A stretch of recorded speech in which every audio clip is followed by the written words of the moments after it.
आजच्या या प्रचार सभेला उपस्थित असलेले देशाचे नेते आदरणीय शरद पवार साहेब, त्याचबरोबर या लोकसभेच्या निवडणुकीमध्ये महाविकास आघाडीच्या माध्यमातून आपल्या सर्वांचे उमेदवार माननीय बजरंगी सोनवणे साहेब, पक्षाचे अध्यक्ष माननीय जयंतजी पाटील साहेब, मंचावर असलेले सर्व काँग्रेस, राष्ट्रवादी, शिवसेना, रिपब्लिकन, बाकी सर्व मित्र पक्षाचे सर्व आमचे सहकारी आणि उपस्थित बंधू आणि भगिनींनो, आज या ठिकाणी अतिशय महत्वाच्या अशा निवडणुकीची प्रचार सभा या ठिकाणी होत आहे। मी विदर्भातून आलोय। आमच्या विदर्भामध्ये पहिल्या टप्प्याचं मतदान झालं 19 एप्रिलला, दुसऱ्या टप्प्याचं मतदान झालं 26 एप्रिलला आणि या दोन्ही टप्प्याच्या मतदानामध्ये विदर्भामध्ये चमत्कार होणार आहे। प्रामुख्याने या ठिकाणी मी आपल्याला सांगतो, 10 जागा विदर्भामध्ये आहेत, त्या 10च्या 10 जागा विदर्भामध्ये निवडून येईल अशा प्रकारची विदर्भामध्ये परिस्थिती आहे आणि तशाच प्रकारची परिस्थिती आपल्या या संपूर्ण भागामध्ये मराठवाडा, पश्चिम महाराष्ट्रामध्ये सुद्धा चमत्कार त्या निमित्ताने या लोकसभेच्या निवडणुकीच्या निमित्तानं घडणार आहे सुद्धा अशा पद्धतीचं वातावरण आज संपूर्ण महाराष्ट्रामध्ये आहे।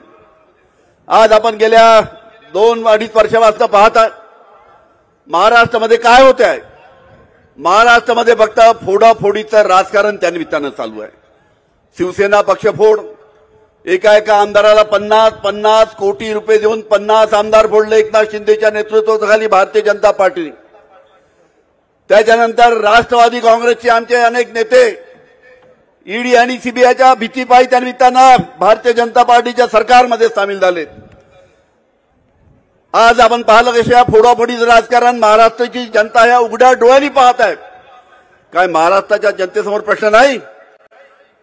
अरे महागाईचा प्रश्न आहे, बेरोजगारीचा प्रश्न आहे, शेतकऱ्यांचे प्रश्न आहे, अशा अनेक प्रश्न असताना सुद्धा या प्रश्नाकडे या भारतीय जनता पार्टीचं 2 वर्षामध्ये काही लक्ष नाही। फक्त फोडाफोडीचं राजकारण चालू आहे। इथे मोठ्या प्रमाणात शेतकरी आहेत। आज शेतकरी किती अडचणीत आहे। या भागामध्ये ऊस होतो, कापूस होतो, सोयाबीन होते। कापसाच्या बाबतीत आपल्याला माहित आहे की कापसाच्या बाबतीत काय परिस्थिती आहे। तुम्ही आठवा 2-2.5 वर्षापूर्वी जेव्हा उद्धवजी ठाकरे आणि शरद पवार यांचं सरकार होतं त्यावेळेस या सरकारने 12,000, 12,500, 13,000, 13,500 रुपये क्विंटलचा कापसाला भाव दिला होता। यावर्षी काय कापसाला भाव मिळाला? 6,000, 6,500, 7,000। ही गोष्ट सुद्धा आपण समजून घेतली पाहिजे। यांनी कापड तयार करणाऱ्या कारखानदाराला स्वस्त दरामध्ये कापूस मिळाला पाहिजे म्हणून परदेशातनं कापसाच्या गाठी आयात केल्या, त्याच्यामुळे कापसाचे भाव पडले आणि ज्या पद्धतीनं कापूस निर्यात करायला पाहिजे परदेशामध्ये तो निर्यात केला नाही, त्याच्यामुळे कापसाचे भाव पडले। त्याच्यामुळे आज आपल्याला कापसाला भाव मिळत नाही, सोयाबीनला भाव मिळत नाही। अशा प्रकारची संपूर्ण परिस्थिती आहे। याच भारतीय जनता पार्टीच्या अनेक नेत्यांनी, नरेंद्र मोदी साहेबांनी 7-8 वर्षापूर्वी सांगितलं होतं की आम्ही शेतकऱ्यांचं उत्पन्न दुप्पट करू। आठवते का आपल्याला? शेतकऱ्याचं उत्पन्न दुप्पट करू असं नरेंद्र मोदी साहेबांनी सांगितलं होतं। त्यांचं भाषण ऐकायचं आहे का तुम्हाला? काय बोलले होते नरेंद्र मोदी साहेब? लाव रे जरा व्हिडिओ लावतात नरेंद्र मोदी साहेबाचा।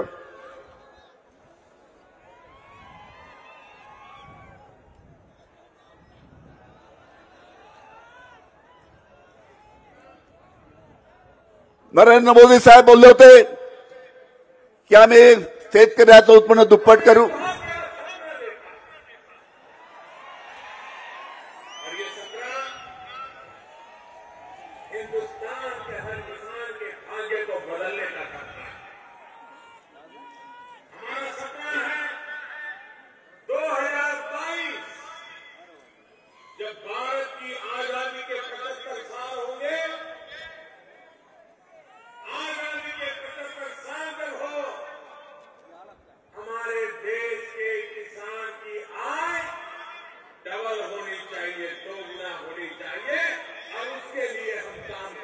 ऐकलं?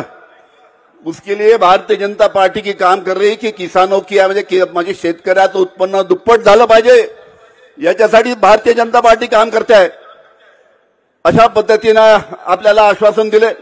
मी आपल्याला एकच सांगतो की या सरकारनं भारतीय जनता पार्टीच्या सरकारने जे जे आश्वासन दिले, किती हे सर्व नेते मोठे मोठे नेते किती खोटं बोलतात हे आपण आता पाहिलं। अशाच पद्धतीनं नरेंद्र मोदी साहेबांनी प्रत्येक परिवाराला, भारतातील प्रत्येक परिवाराला, महाराष्ट्रातील प्रत्येक परिवाराला घर देऊ, घरकुल देऊ अशा पद्धतीनं सुद्धा आश्वासन नरेंद्र मोदी साहेबांनी दिलं होतं। काय बोलले ते ऐकायचं का तुम्हाला? लाव रे नरेंद्र मोदी साहेबांची क्लिपिंग दुसरी।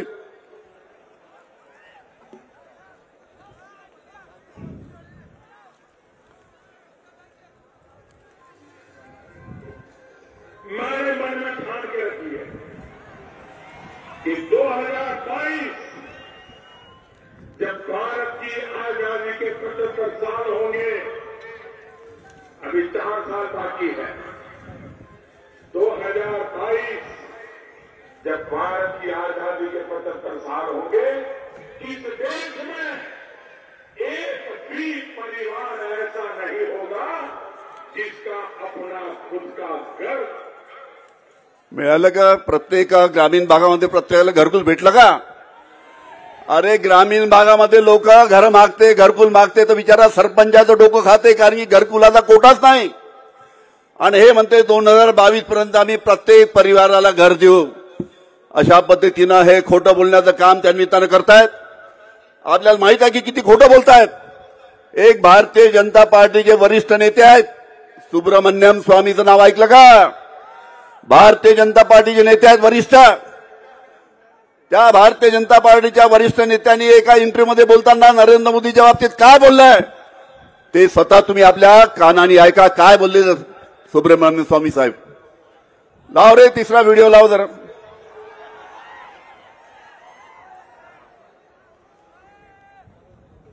ना उसको नहीं बनने के लिए मैंने तो पब्लिक में बोल दिया। क्यों? नालायक है आज की परिस्थिति के लिए, वो नालायक है। अब इसको नहीं रखना। इसने चाइना को हमारी जमीन दे दी और इसने कई लोगों के साथ दुर्व्यवहार की जो करना नहीं चाहिए, और मनमानी बहुत की इसने, तो इसीलिए नालायक है। 2024 में मोदी प्रधानमंत्री बने ना उसको नहीं बनने के लिए मैंने तो पब्लिक में बोल दिया। क्यों? नालायक है आज की परिस्थिति के लिए, वो नालायक है। ऐकलं का? हे आम्ही विरोधी पक्षवाले बोलत नाही, स्वतः भारतीय जनता पार्टीचे वरिष्ठ खासदार अर्थतज्ञ सुब्रमण्यम स्वामी साहेब बोलतायत। मी बोलायला मला सुद्धा लाज वाटते, पण त्या पद्धतीनं सुब्रमण्यम स्वामी साहेबांनी ते सांगितलंय। आज शेतकऱ्यांच्या बाबतीत, जीएसटीच्या बाबतीत आपल्याला काय परिस्थिती आहे? आज आपल्याला माहिती आहे, आपण जर बाजारात गेला आणि सोन्या चांदीच्या दुकानात गेला आणि तिथे जर तुम्ही सांगितलं की मला हिरा खरेदी करायचा आहे तर हिऱ्यावर जीएसटी आहे 3%, डायमंडवर 3% जीएसटी आहे। तुम्ही जर खताचा पोता खरेदी करायला गेला तर खताच्या पोतावर आहे 18% जीएसटी। तुम्ही जर मोटरसायकल खरेदी केला तर मोटरसायकलवर जीएसटी आहे 23%, आणि तुम्ही जर ट्रॅक्टर खरेदी करायला गेला तर ट्रॅक्टरवर जीएसटी आहे 28%। आज आपल्याला शेतकऱ्यांना काय पाहिजे? खताचं पोतं पाहिजे। ग्रामीण भागामध्ये मोटरसायकल चालते, शेतकऱ्यांना ट्रॅक्टर पाहिजे, त्याच्यावर जीएसटी इतक्या मोठ्या प्रमाणात आहे। आम्ही काँग्रेस, राष्ट्रवादी, शिवसेना हे सर्व पक्ष ओरडतोय की शेतकऱ्यांच्या वस्तूवर जीएसटी कमी करा, पण हे सरकार, भारतीय जनता पार्टीचं सरकार त्या निमित्तानं हे ऐकायला तयार नाही। अशा पद्धतीची परिस्थिती आहे। आता 4 दिवसापूर्वी रब्बी हंगामाच्या तोंडावर आता 4 दिवसापूर्वी भारतीय जनता पार्टी खताच्या किमती वाढवल्या। 20% खताच्या किमती आता 4-5 दिवसापूर्वी वाढवल्या। आता आपल्याला अजून 20% महाग त्या निमित्तानं खत घ्यावं लागणार आहे। अशा पद्धतीने बंधू आणि भगिनींनो, विरोधी शेतकऱ्यांच्या विरोधी सरकार आहे। आदरणीय शरद पवार साहेब आपल्या भारताचे कृषी मंत्री होते, तर कशा पद्धतीने शेतकऱ्यांसाठी कर्जमाफीचं काम, शेतकऱ्यांना कमी व्याजाच्या दरामध्ये कर्ज मिळालं पाहिजे त्यासाठी काम, असे अनेक काम त्या निमित्ताने केले। पण मधल्या काळामध्ये नरेंद्र मोदी साहेब महाराष्ट्रात आले होते आणि शरद पवार साहेबांच्यावर टीका करताना त्यांनी सांगितलं होतं की शरद पवार साहेब तुम्ही 10 वर्षामध्ये कृषी मंत्री म्हणून काय केलं, अशा पद्धतीचा प्रश्न त्यांनी विचारला होता. मी आपल्या माहितीसाठी सांगतो, याच नरेंद्र मोदी साहेबांनी काही वर्षापूर्वी एका वरिष्ठ पत्रकाराला इंटरव्ह्यू देताना त्यांनी जेव्हा माननीय शरद पवार साहेबांच्या बद्दल कृषी मंत्री शरद पवार साहेबांनी काय काम केलं, हा जेव्हा त्या वरिष्ठ पत्रकारांनी नरेंद्र मोदी साहेबांना प्रश्न विचारला, तर त्यावेळेस नरेंद्र मोदी साहेबांनी आपल्या उत्तरामध्ये सांगितलं होतं की शरद पवारांचे प्रत्येक पाऊल हे शेती आणि शेतकऱ्यांच्या विकासाच्या दिशेनेच आहे. त्याच्यानंतर 2 वाक्य मी परत वाचून दाखवतो. आणि त्यामध्ये त्यांनी म्हटलं होतं की शेतमालाच्या किमान आधारभूत किमतीमध्ये वाढ करून देण्यासाठी कृषी मंत्री या नात्याने केंद्रीय मंत्रिमंडळात शरद पवार यांनी जो संघर्ष केला त्याची मला पूर्ण कल्पना आहे. त्यांच्या या सातत्याचा आग्रह आणि दबावामुळेच शेतकऱ्यांना त्यांच्या कापसाला, धानाला, ऊसाला, सोयाबीनला त्यानिमित्तानं भाव मिळू शकले आणि हे सत्य कोणी नाकारू शकत नाही. आणि त्याच्यामुळे शरद पवार साहेब हे खऱ्या अर्थानं शेतकऱ्यांचे मसीहा आहेत अशा पद्धतीनं नरेंद्र मोदी साहेबांनी म्हटलं होतं. पण आता लोकसभेच्या निवडणुका आल्या तर कशा पद्धतीने आपल्या शरद पवार साहेबांना टीका करता येतील या दृष्टीनं सर्व हे भारतीय जनता पार्टीचा प्रयत्न चालू आहे, हे लक्षात ठेवावं. इथे ईडीची गोष्ट करण्यात आली. मी महाराष्ट्राचा गृहमंत्री आदरणीय शरद पवार साहेबांच्या आशीर्वादाने होतो. त्यावेळेस मुंबईमध्ये मुकेश अंबानीच्या घरासमोर एका स्कॉर्पिओ गाडीमध्ये बॉम्ब ठेवण्यात आला. आम्ही त्याची चौकशी चालू केली. चौकशी चालू केल्यानंतर स्कॉर्पिओ गाडीच्या मालकाची 8 दिवसामध्ये हत्या झाली, त्याचा खून झाला. आणि हे सर्व चालू केल्यानंतर आमच्या लक्षात आलं, चौकशी केल्यानंतर 8-10 दिवसामध्ये की या दोन्ही प्रकरणामध्ये मुंबईचे पोलीस आयुक्त परमवीर सिंग, या दोन्ही प्रकरणामध्ये ते आणि त्यांचे 4-5 एपीआय पीआय ह्या सर्वांचा संबंध त्याच्यामध्ये होता. यांनीच या दोन्ही गोष्टी करायला लागल्या. आणि त्याच्यामुळे गृहमंत्री म्हणून मी त्या परमवीर सिंगला एका खालच्या पदावर त्याची लगेच बदली केली, त्याला सस्पेंड केला. आणि त्याला सस्पेंड केल्यानंतर एक भारतीय जनता पार्टीचा नेता देवेंद्र फडणवीस यांनी त्या परमवीरला पकडला. अरे परमवीर, अनिल देशमुख ने तुमको सस्पेंड किया, तुम बदला लो, हम तुम्हारे पीछे में है. त्या परमवीर सिंगला देवेंद्र फडणवीस माझ्यावर 100 कोटीचा आरोप करायला लावला.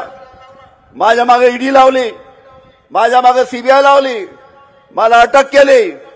अटक केल्यानंतर 4-5 महिने चौकशी झाली. चौकशी झाल्यानंतर केस गेली हायकोर्टात. आणि हायकोर्टात केस गेल्यानंतर त्या ठिकाणी हायकोर्टाने तारीख पे तारीख त्याच्या 4-5 महिने गेले.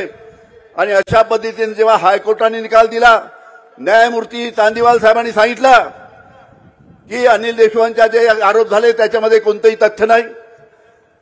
हायकोर्टाने अजून सांगितलं की परमवीर सिंग यांनी जे आरोप केले त्याचे कोणतेही पुरावे नाही आणि अनिल देशमुखांवर आरोप केले हे फक्त ऐकीव माहितीच्या आधार, म्हणजे हवेमध्ये अनिल देशमुखांवर आरोप केले.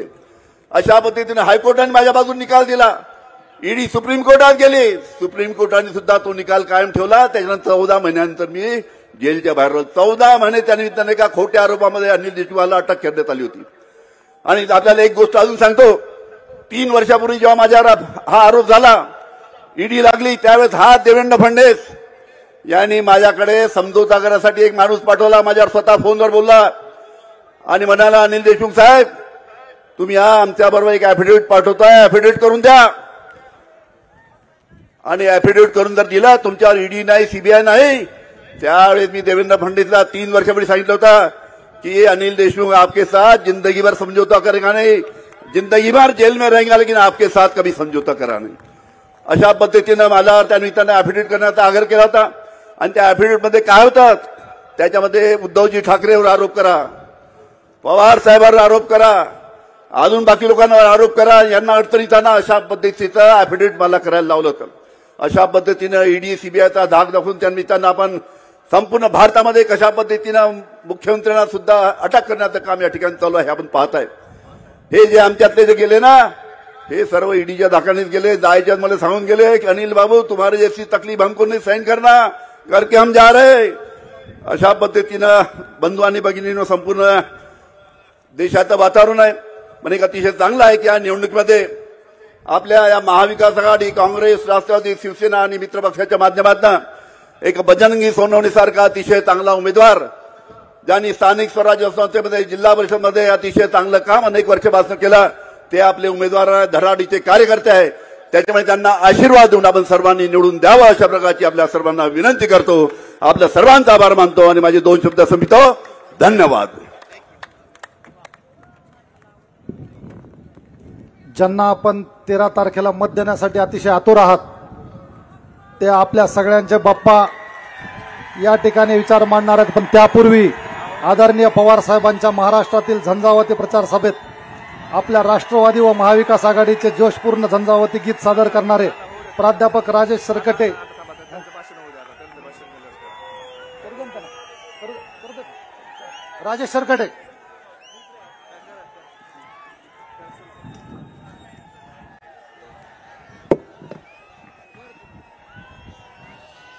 या देशाचे नेते,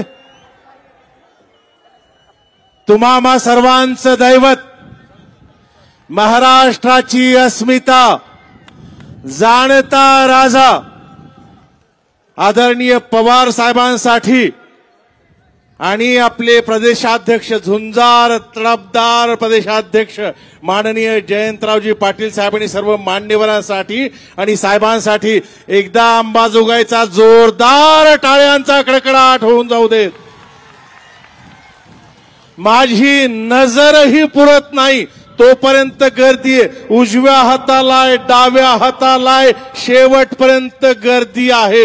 ही प्रचंड गर्दी हेच सांगते की महाविकास आघाडीचे आमचे लोकप्रिय धडाडीचे उमेदवार बजरंग बाप्पा सोनवणे प्रचंड मताधिक्याने निवडून येणार. ही काळ्या दगडावरची पांढरी रेघ आहे. आणि निर्भीड नेता कसा असा.